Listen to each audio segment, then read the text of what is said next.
ಕರ್ಮಭೂಮಿ. ನಮ್ಮ ಇಡೀ ರಾಜ್ಯದ ಜನತೆಗೆ, ಪ್ರವಾಸಿಗರು ಅಂದರೆ ಹಳ್ಳಿಗಳಿಂದ ಬರ್ತಕ್ಕಂಥವ್ರಿಗೆ ಹಿಂದೆ ತೋಟದಪ್ಪನ ಛತ್ರ, ಈ ರೀತಿ ಛತ್ರಗಳು, ಮಠಗಳಿತ್ತು. ಕಡಿಮೆ ಆಗ್ತಾ ಆ ಹೆಸರುವಾಸಿ ನಮ್ಮ ಈ ಜಾಗಕ್ಕೆ ಬಂದಂಥವರು ಶ್ರೀಮತಿ ಪಾರ್ವತಮ್ಮ. ಭಾಳ 88 ಇಲ್ಲಿ ಕಾರ್ಯಕ್ರಮ ಮಾಡ್ತಾಯಿದ್ರು. ಅಂತ ಇದ್ದರು.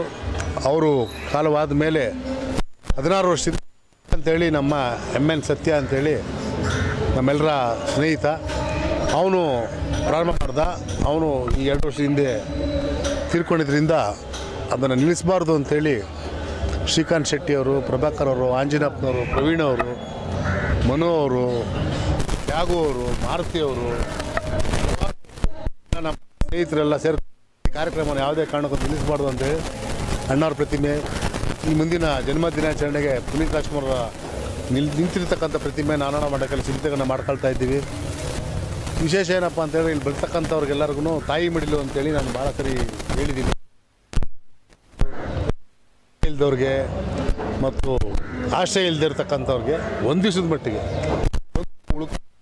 ಪ್ರತಿಭಟನೆಗಳಿಗೆ ಮಹಿಳೆಯರು ಬಂದಾಗ ಶೌಚಾಲಯದ ವ್ಯವಸ್ಥೆಗಳು ಮಾಡೋದು, ಊಟದ ವ್ಯವಸ್ಥೆಗಳನ್ನ ಮಾಡೋದು, ಉಳ್ಕೊಳ್ಳೋದ ವ್ಯವಸ್ಥೆಗಳನ್ನ ಮಾಡ್ತಕ್ಕಂಥದ್ದು ಮಾರುತಿ ಮತ್ತು ನಮ್ಮ ಶ್ರೀಕಾಂತ್ ಅವರು, ಪ್ರವೀಣ್ ಅವರು, ಆಂಜನಪ್ಪನವರೆಲ್ಲ ಮಾಡ್ತಾರೆ. ರೈತರ ಮಹಿಳೆಯರು ಅದು ಮತ್ತು ನಮ್ಮ ಅಂಗನವಾಡಿ ಕಾರ್ಯಕರ್ತರು ಬಂದಾಗೆಲ್ಲ ಅದಕ್ಕೋಸ್ಕರ ನಾನು ಇದನ್ನು ತಾಯಿ ಮಡಿಲು ಅಂತ ಹೇಳ್ತೀನಿ.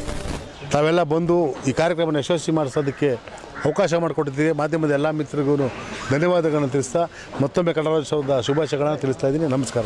ನಿಜವಾಗ್ಲೂ ಖುಷಿಯಾಗ್ತದೆ ನಮ್ಮ ಗಾಂಧಿನಗರದಲ್ಲಿ. ಯಾಕೆಂದರೆ ಗಾಂಧಿನಗರ ಅಂತ ಹೇಳಿದ್ರೆ ಒಂದು ಕಾಲ ವಜ್ರೇಶ್ವರಿ ಕಾಂಪ್ಲೆಕ್ಸ್ ಅಂತ ಹೇಳೋರು. ಯಾಕೆಂದರೆ ನಮ್ಮ ಅಕ್ಕ ಅವರು ಭಾರತನವರು 1980ನೇ ಇಸ್ವಿನಲ್ಲಿ ಈ ವಜ್ರೇಶ್ವರಿ ಹಂಚಿಕಾ ಸಂಸ್ಥೆ ಸ್ಥಾಪನೆ ಮಾಡಿ ನಮ್ಮನ್ನು ಕೂರಿಸಿದ್ರು. ನಾನು ಇದಕ್ಕೆ ಬಂದವನಲ್ಲ, ಆಸೆ ಪಟ್ಟವನಲ್ಲ ಯಾವತ್ತೂ ಕೂಡ. ನಾನು MA ಮಾಡ್ಕೊಂಡು BEd ಮಾಡ್ಕೊಂಡು ಟೀಚರ್ ಆಗಬೇಕು ಅಂತ ಬಂದೆ. ನನಗೆ ಸ್ವಲ್ಪ ಆಸ್ತಮಾ ಇತ್ತು. ಎಷ್ಟೋ ಸರಿ ಹೇಳಿದ್ದೀನಿ ನಾನು ಈ ಸಂದರ್ಭದಲ್ಲಿ. ಆತ್ಮ ವಾಸಿ ಯೋಗ ಮಾಡಿದ್ರೆ ಹೋಗುತ್ತೆ ಅಂತ ಹೇಳಿ ನಮ್ಮ ರಾಜ್ಕುಮಾರ್ ಗುರುಗಳು HF ನಾಯಕರು ಪೊಲೀಸ್ CRPಲಿ ಇದ್ದರು ಅವರು. ಅಲ್ಲಿ ಯೋಗ ಮಾಡೋಕ್ಕೆ ಬಂದೆ. ಆ ಯೋಗ ಮಾಡೋಕ್ಕೆ ಬಂದಿದ್ದಕ್ಕೆ ಅದರ ಫಲವಾಗಿ ಆ ಯೋಗವಾಗಿ ಯೋಗ ತಿರುಗಿತು. ಯೋಗ ತಿರುಗಿಕೊಳ್ಳೋ ಹೊತ್ತಿಗೆ ನಾನಿವತ್ತಿಲ್ಲಿ ನಿಮ್ಮ ಮುಂದೆ ನಿಂತ್ಕೊಂಡು ಈ ರಾಜ್ಯೋತ್ಸವ ಸಮಾರಂಭದಲ್ಲಿ ಭಾಗವಹಿಸ್ತಾ ಇದ್ದೀನಿ.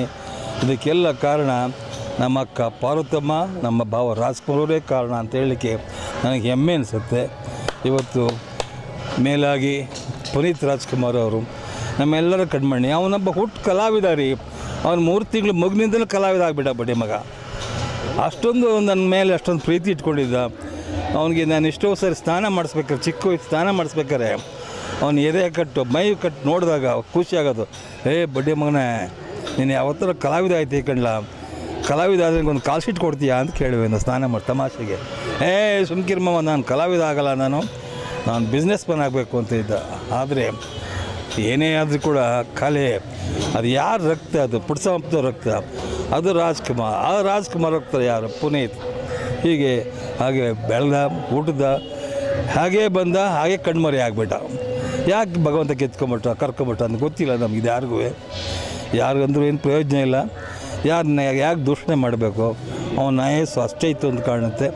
ಭಗವಂತ ಕರ್ಕೊಂಡು ಇವತ್ತು ನೆನಪಿನಲ್ಲಿ ಇದೆಲ್ಲ ಕಾರ್ಯಕ್ರಮ ಮಾಡ್ತಾಯಿದ್ದೀರಿ. ಇಡೀ ದೇಶದಲ್ಲಿ, ಇಡೀ ಕರ್ನಾಟಕ ರಾಜ್ಯದಲ್ಲಿ ಇಷ್ಟರ ಮಟ್ಟಿಗೆ ಯಾವ ಒಂದು ಫ್ಯಾಮಿಲಿಗೂ ಸಿಗ್ತಿರೋದು ಗೌರವವನ್ನು ನಮಗೆ ಜನ ಕೊಡ್ತಾ ಇದ್ದಾರೆ. ಮೇಲಾಗಿ ಕಂಟಿನ್ಯೂಸ್ ಸ್ಟುಡಿಯೋದಲ್ಲಿ ಒಂದು ರಾಜ್ಕುಮಾರ್ ನೆನಪು ಮಾಡ್ತೀವಿ. ನಮ್ಮ ಅಕ್ಕ ಪಾರ್ವತಮ್ಮ ಹೋದಾಗ ಇಲ್ಲ ಪಾರ್ವತರು ಅದರಲ್ಲೇ ಆಗಬೇಕು ಅಂತ ಸಿದ್ದರಾಮಯ್ಯನವ್ರು ಹೇಳಿದರು. ಸಿದ್ದರಾಮಯ್ಯನವ್ರು ಹೇಳಿದ್ಮೇಲೆ ಅದು ಅಲ್ಲೇ ಮಾಡಿದ್ವಿ. ನಾವು ಪುನೀತ್ ಹೋದಾಗ ನಿಜವಾಗ್ಲೂ ಕೂಡ ಆಗ ಮುಖ್ಯಮಂತ್ರಿ ಆಗಿದ್ದು ಬೊಮ್ಮಾಯಿ ಅವರು ಇಲ್ಲ ಅದು ಅಲ್ಲಿ ಮಾಡಬೇಕು ಅಂದರು. ನೋಡಿ, ಹೀಗೆ ರಾಜ್ಕುಮಾರ್ ಅವರು, ಪಾರ್ವತಮ್ಮನವರು, ಅವ್ರ ಮಗ 3 ಜನನೂ ಅಲ್ಲೇ ಇದೆ. ಪ್ರತಿ ಶನಿವಾರ ಭಾನುವಾರ ನಂಬ್ತೀರಾ ಬಿಡ್ತೀರಾ, ಶನಿವಾರ ಭಾನುವಾರ 40-50 ಸಾವಿರ ಜನ ಬಂದು ಹೋಗ್ತಾರೆ. ಇದು ಯಾರು ಸಿಗುತ್ತೆ ಹೇಳಿ ಭಾಗ್ಯ ಹೇಳಿ. ಇದ್ದಾಗ ಹೇಗಿದ್ನೋ ಕೊನೆ ಹೋದಾಗಲೂ ಕೂಡ ಇದೇ ರೀತಿ ಒಂದು ಗೌರವದಿಂದ ಜನ ಕಾಣ್ತಾ ಇದ್ದಾರೆ. ಮೇಲೆ ನೀವೆಲ್ಲರೂ ಕೂಡ ಈ ರೀತಿ ಸಂಭ್ರಮನ ಆಚರಣೆ ಮಾಡ್ತಾ ಇರೋದು ಅವ್ರ ಹೆಸರಿನಲ್ಲಿ ನನಗೆ ತುಂಬ ಸಂತೋಷ ಆಗಿದೆ. ನಮ್ಮ ಕುಟುಂಬಕ್ಕೆ ತುಂಬ ಸಂತೋಷ ಆಗಿದೆ ಅಂತ ಹೇಳಲಿಕ್ಕೆ ಹೆಮ್ಮೆ ಅನಿಸುತ್ತೆ. ತಮಗೆಲ್ಲರಿಗೂ ವಂದನೆಗಳು. ಶುಭವಾಗಲಿ, ಒಳ್ಳೆಯದಾಗಲಿ. ನಮಸ್ಕಾರ.